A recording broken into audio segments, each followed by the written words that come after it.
Bon, c'est parti pour Advent of Code 2020. Donc, on est le 1er décembre à 8h03.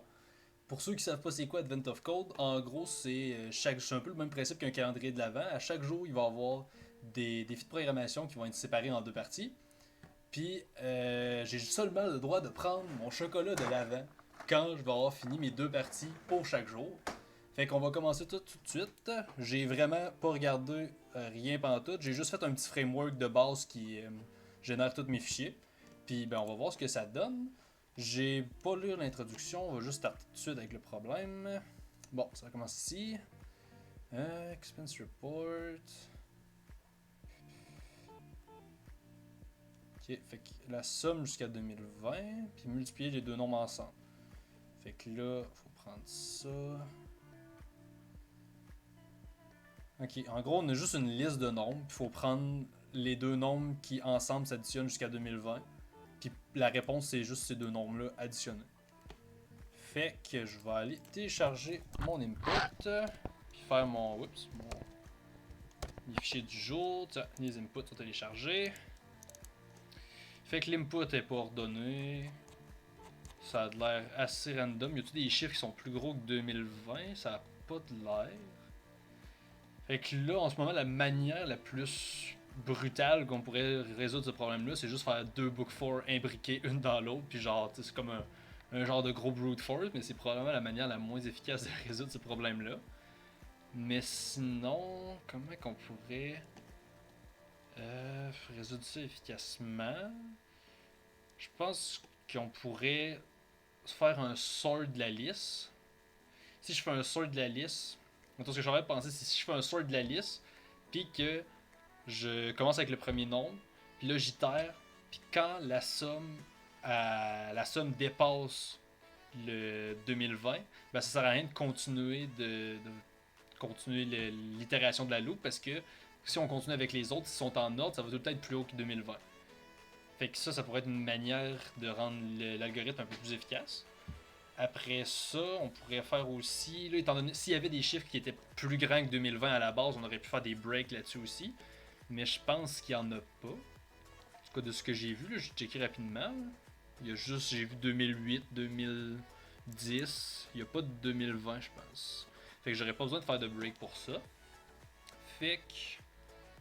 Je pense vraiment que c'est ça. C'est les premiers jours, là. C'est normal que ce soit un petit peu. C'est les défis les plus simples. Fait que. On va commencer ça tout de suite. D'habitude, j'ai tendance à vouloir me faire un petit dessin pour écrire l'algorithme avant de coder, mais là c'est quand même assez simple comme algorithme. Si je me trompe pas, puis là c'est là que genre je regrette d'avoir dit ça parce que ça va prendre genre 3 heures à faire. Fait que input data, j'ai déjà fait toute ma lecture de fichiers, tout se fait en background. Fait que ce qu'on veut faire, c'est qu'on veut juste sort ça, c'est supposé être déjà une liste. Je le sais pas si ça va fonctionner direct comme ça. C'était-tu une liste? Je m'en souviens plus, fait qu'on va la print. Ouais, input data. En fait, aussi, c'est probablement la première fois que j'utilise Python pour faire des algorithmes minimum parce que je connais la base de Python, mais ça fait pas longtemps que j'ai commencé. Fait que sorting Python list. On va regarder un peu juste pour être sûr que je fasse pas n'importe quoi. Ok, fait que je peux juste faire un point sort dessus. Ça devrait être correct. Fait que je vais print ça. On va voir ce que ça va donner pour l'instant. On va run ça. Non-type object as no attribute source. Ok, bon. Input data. Comment ça que c'est none? Ça doit être dans mon framework. Non-type object as no attribute source. Mettons que je fais juste print ce qu'il y a dans mon input data. Ça me donne none. Ok, bon, ça commence bien.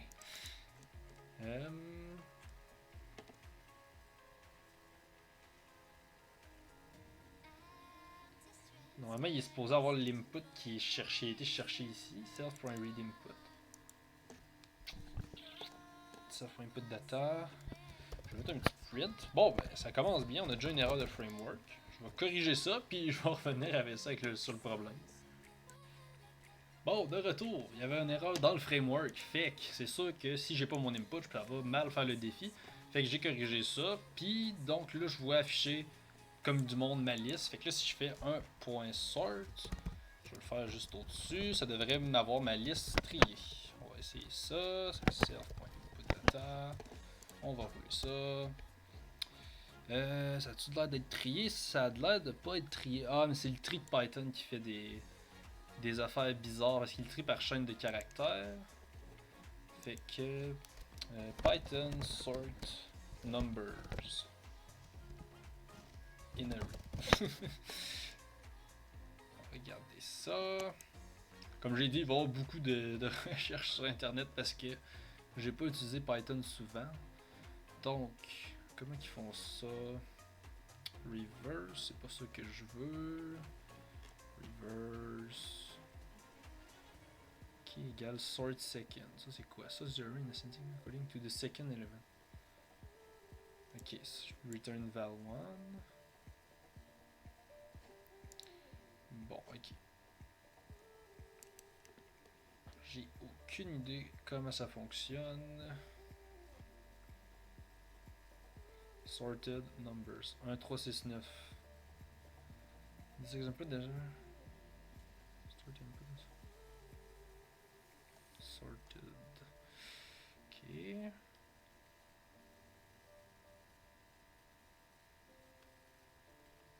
On va essayer le sorted. Je sais pas. J'ai pas trop compris ce que ça faisait de différent. À part qu'il faut que je mette un. Faut que je le égale. Ça va pas le changer lui-même. Fait que si je fais ça. On va voir si ça a fonctionné. Oh. Ok, ça a pas fonctionné pendant tout. Ah, c'est parce que, ok, c'est une. Ok, my bad, c'est pas une méthode. Tac.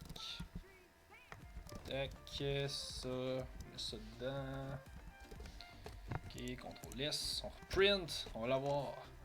Ça l'a pas sort comme. Ah, ça peut-être sort. Non, ça n'a pas sort pas en tout. Ah, d'accord. On va chercher.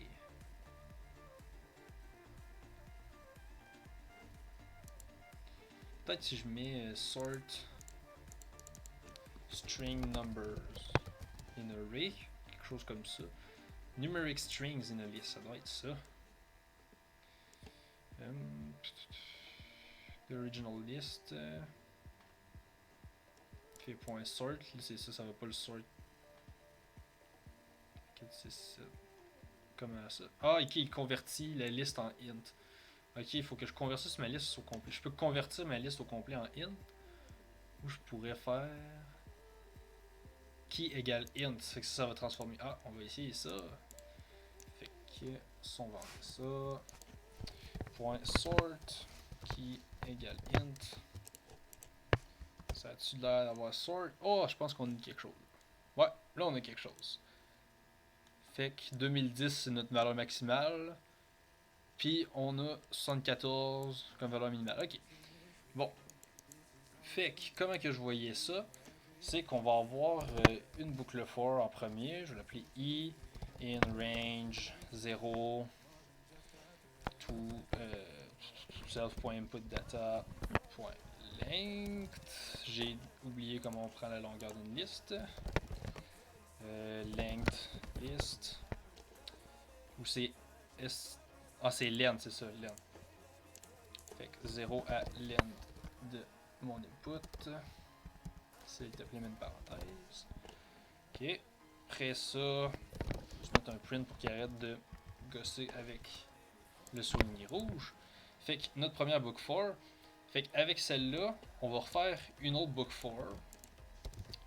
Mais celle-là, elle va s'appeler J. Puis elle va commencer à l'indice 1, logiquement. À l'indice. Non, elle va commencer à 0 pareil, mais on va mettre un. Fait que somme var. Somme. Ah, j'ai pas besoin de mettre de var en Python. Donc ma somme va être égale à self.inputData à l'indice i plus self.inputData l'indice i plus 1. En fait, ici on peut commencer à i. Comme ça, on va tout le temps être à gauche. Quoi qu'on peut vouloir. Non, on veut vouloir faire le tour par les premières valeurs. Fait qu'on va juste dire si...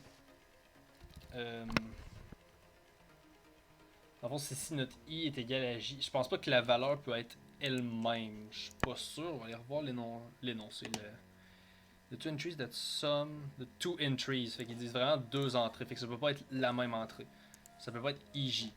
Donc, je vais l'appeler TemJ parce que j'ai pas vraiment d'idée de plus originale. On va l'égal à j. Puis si i est égal à j, là, on va mettre TemJ. On va l'incrémenter de 1. Donc, est égal à TemJ plus 1. Ah, je sais pas écrire. TemJ plus 1. Tiens. Comme ça va juste aller à la valeur à côté. En fait, ça, c'est vraiment pas une bonne manière de faire. Faudrait juste que je skip. Dans le fond, si ça... Ouais, je vais juste faire un break. Je vais pas commencer à mélanger le code puis mélanger mes indices. Je vais juste faire un break. Si i est égal à j, on break. Puis après ça, si notre somme va être supérieure déjà à 2020, on va break de notre deuxième loop ici. Fait que si je fais pas un for, je sais pas ce que je suis en train d'écrire. Donc si notre somme, si on va enlever le i plus 1, c'est juste j. Puis là, on va faire si la somme est plus grande que 2020. Là, je sais pas. Je vais peut-être mettre int, juste pour être sûr que ça le casse bien dans int, parce que des fois Python ça fait des affaires un peu étranges avec les valeurs. Après ça, si c'est plus grand que 2020, on sort de la loupe. En fait, ça va peut-être être le else if. On va mettre si c'est 2020, si notre somme est égale à 2020. On a trouvé notre tuple, fait qu'on va mettre sauvegarder ça dans des variables quelconques, donc on va l'appeler n1, on va mettre ça à 0, puis n2 égale 0. Dans ce cas-là, on fait n1 est égal à self.inputData i, puis n2, ça va être ça. Et voilà. Et on va faire un break parce que ça sert à rien de continuer à itérer. Après ça, ça va être dans un elif. Comme ça. Après ça, notre somme. Après ça, quand on a fait tout ça, je pense que c'est déjà ça. Fait qu'à la fin, on a juste à retourner n1 fois n2. Puis ça devrait retourner quelque chose qui fait du sens. On va juste, avant de submit la réponse sans avoir pensé un peu à ce que nos nombres c'était, on va print ça. On va rouler ça. Ça nous a-tu donné quelque chose? Ça nous a donné 0, 0. Fait que ça veut dire qu'il n'y en a trouvé aucun. Bon, qu'est-ce que j'ai fait? Ok. C'est-tu moi qui ai mal écrit une boucle for? C'est très possible. Python for loop. Je vais regarder. Bon, ils font des for loop avec... C'est vrai que j'aurais pu la faire comme ça. For i in... Ah, c'est vrai, j'aurais pu faire ça comme ça. Self.inputData. C'est peut-être moins compliqué. Puis là, je fais la même affaire ici. Tiens. Puis là, si i égale à j, dans le fond, je me sauve quelques étapes. Si i est égal à j, bon, in, j'oublie le in, ça ne fonctionnera pas. Donc si i est égal à j, ça ne change pas. Notre somme ici, elle change, ça va être juste i plus j. Je sais pas si je suis mieux de faire int i plus int j. Je pense que je vais le laisser comme ça. Parce que je pense que sinon il va faire une genre de concaténation de string étrange, puis il va convertir ça en int. Bon, fait que si notre somme est égale à 2020, on égale ça à ij. On va juste les garder dans nos valeurs n. Tac, tac, tac, j. Puis si la somme est plus grande que 2020, ok, on va réessayer ça. On a deux valeurs. On va regarder juste rapidement si les valeurs font du sens. On a plus 1111 plus 909. Ça donne 2020. Fait que ça a l'air de faire du sens. Puis notre réponse qu'on a eue, ça a été 0. Ah, pourquoi ça donne 0? Comment ça que ça a donné 0? Ça c'est pas normal. Ah, can't multiply sequence by non-int. Type str. Ah, ok, bon. Il aime pas ça. Faut-tu que je mette int 0? Ah, j'aime vraiment pas les... Peut-être si je fais int ça. On va réessayer ça. Ah.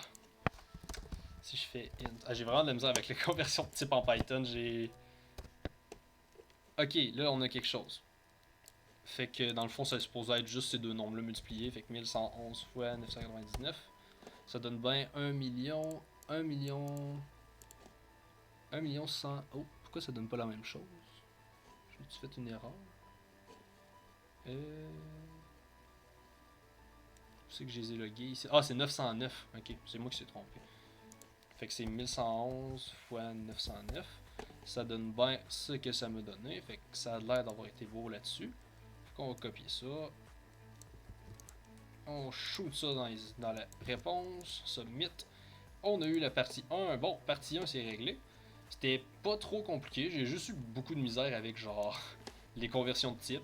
Je sais pas si je pourrais améliorer quelque chose là-dessus.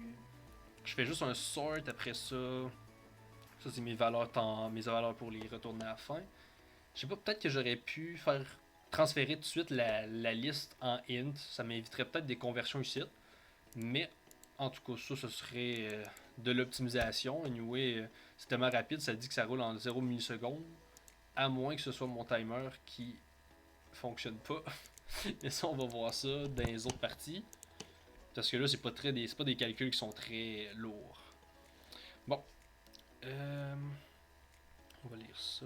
For you a second, if you can find three numbers in your experiment that meet the same criteria. Ok, donc là, c'est le même principe. Use the above example again. The three entries. Ok, fait que là, c'est juste la même chose, mais avec trois noms. Qui va, puis après ça, il faut les multiplier ensemble. C'est quoi les produits? Ok, c'est le même type de problème, sauf que là, il y a trois valeurs. Y aurait-tu moyen de faire quelque chose de plus productif là-dessus? C'est ça que je suis en train de penser. Parce que là, je pourrais utiliser le même principe que j'ai utilisé dans la première partie, genre faire juste rajouter une autre boucle for. Mais j'essaie de penser à comment ça serait mieux à faire. On dirait que je vois pas.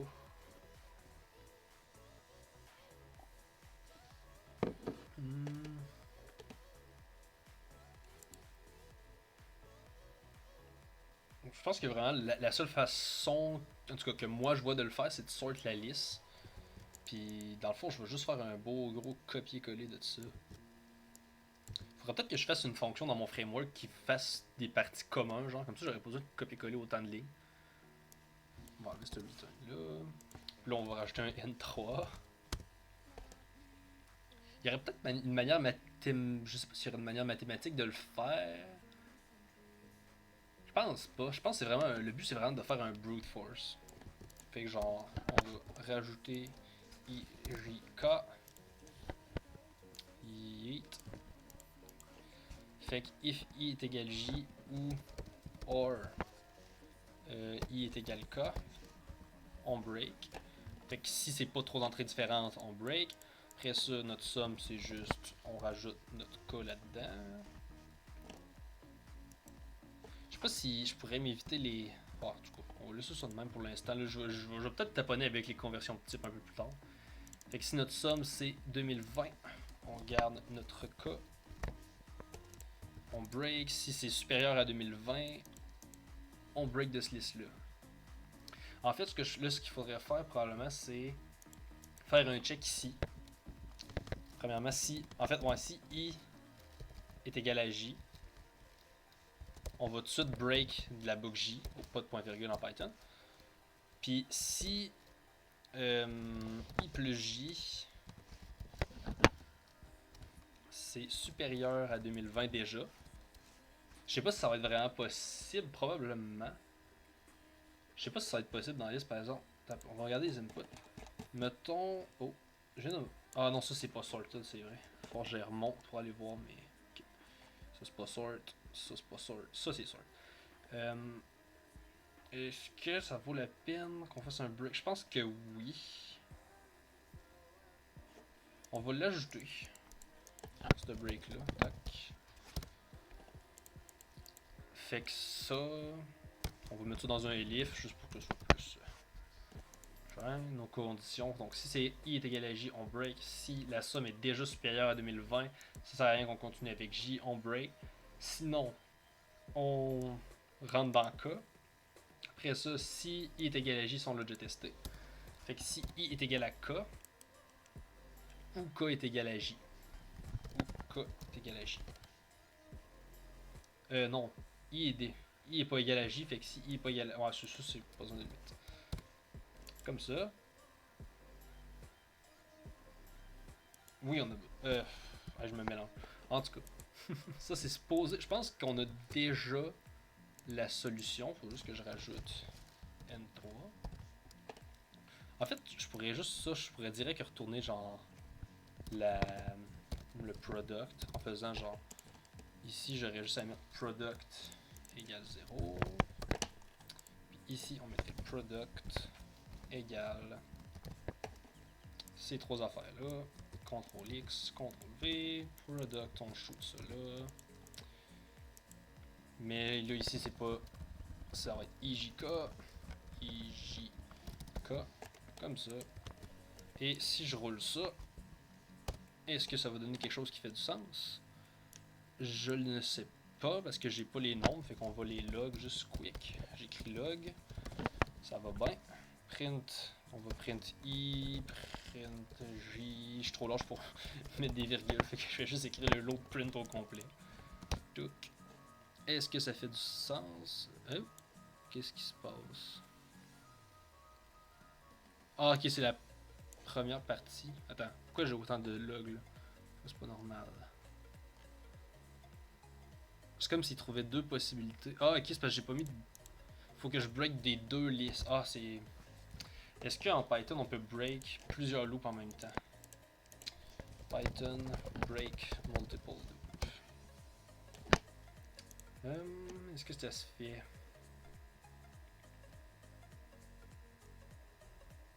Ah oui, des while break 2. This doesn't work. Refactor, okay, return, ok. Ouais, ok, y a pas de break continue because code's complicated.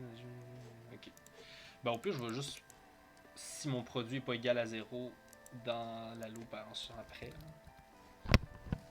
Ah, if product est pas égal à 0, on va juste break. Non, mais je peux juste. Bon, je suis un petit peu. Oh, ça va. Pourquoi je veux absolument sortir de la loop quand je peux juste faire un return en plein milieu? Fait que là, je peux faire juste mon return sale là. Comme ça, j'enlève ça. J'enlève ça. Tiens, comme ça, j'ai mon return direct là, puis ici, j'en ai plus besoin. Bon, en fait, ici, je peux mettre un return 0 pour si jamais il y a un problème dans mon algo. Tiens. Return -1. Tiens, ça a l'air plus d'une valeur, genre. Quand tu vois un -1 apparaître, tu sais que ça va pas bien. Bon. J'ai encore la même réponse que tantôt. Je veux juste voir avec un petit log si là, ça m'affiche les trucs 3 fois. Ça devrait pas, vu qu'on fait un... Bon, ok, là, je vais faire ma concaténation. Là. I plus J, je sauverai un peu du temps. Plus K. Tiens. Là, je vais avoir mes 3 nombres. Il devrait afficher juste... Hop là. Ah, ok, je l'ai pas mis dans... Ça m'a juste donné toutes les sommes possibles.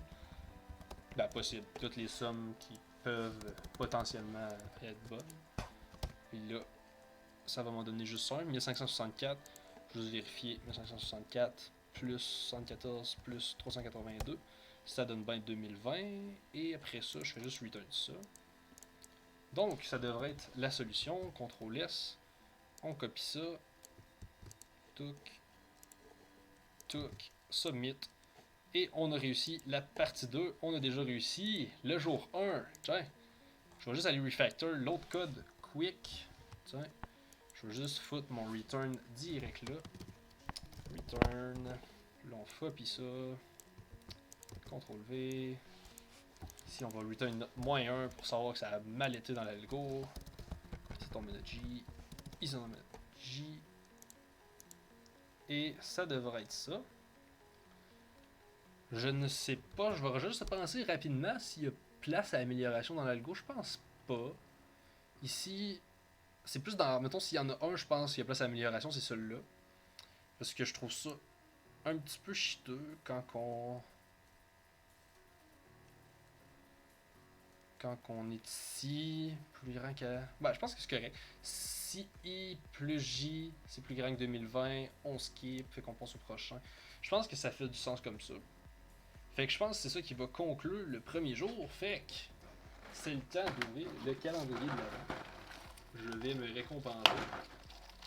C'était pas très difficile comme journée, mais il faut commencer pas trop compliqué parce que j'ai aucune idée de comment Python fonctionne vraiment comme du monde. Bon, jour 1. Jour 1. Et voilà, je prends mon petit chocolat. Tiens. Fait que je prends mon petit chocolat en le savourant. Une victoire. Fait que c'est le temps de voir jusqu'à quel jour je vais me rendre. Fait qu'on se redit à demain.